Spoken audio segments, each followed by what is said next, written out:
पिछले 4 दिनों से संसद की कार्रवाई नहीं चल पा रही है।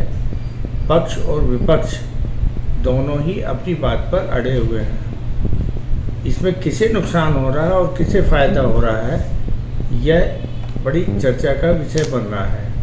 एक और सरकार कहती है कि विपक्ष चर्चा करने के लिए मणिपुर मामले में तैयार नहीं है।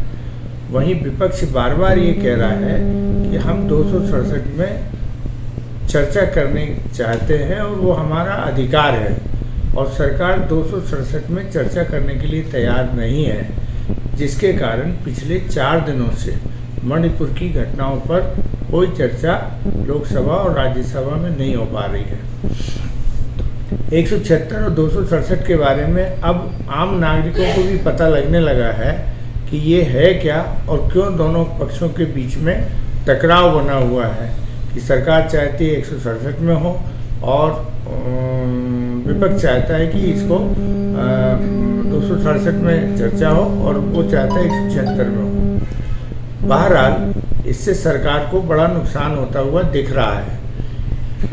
चर्चा नहीं हो पा रही मणिपुर की, ये तो ठीक है, लेकिन मणिपुर में अभी भी घटनाएं वैसे ही शुरू हैं जैसे पहले चल रही थी।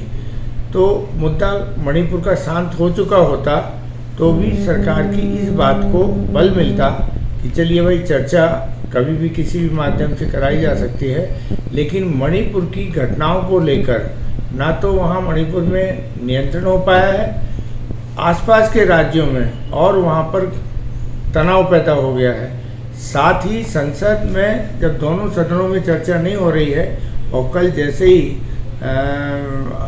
एक सांसद को राज्यसभा से निष्कासित किया गया, उसके बाद सारा विपक्ष और एकजुट होकर सड़कों पर आ गया है। इसका नुकसान सरकार को अब होता हुआ दिखने लगा है। आम आदमी भी ये कहने लगा है कि आखिर चर्चा क्यों नहीं हो रही है।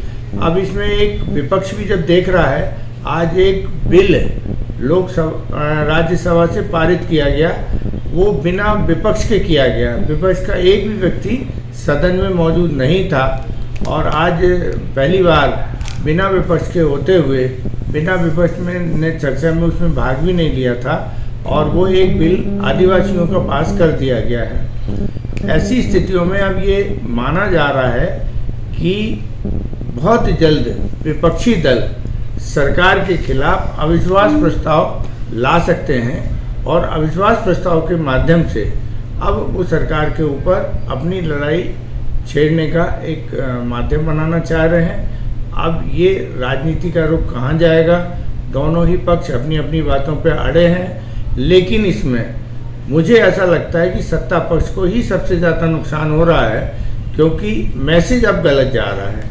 मणिपुर पे चर्चा होनी चाहिए था। गतिरोध तोड़ने के लिए जो संसदीय मंत्री होता है वो बड़ी पहल करता है, लेकिन पिछले कई वर्षों से संसदीय मंत्री की विपक्ष के साथ बात भी नहीं होती है, और जब भी होती है तो एक बैठकों के दौरान बात होती है। तो जो एक रिश्ता बना रहना चाहिए संसदीय मंत्री का, संसदीय कार्य मंत्री का विपक्ष के साथ, वह रिश्ता नहीं होने से सरकार को सबसे बड़ा नुकसान वास्तव छवि के रूप में तो उठाना पड़ रहा है।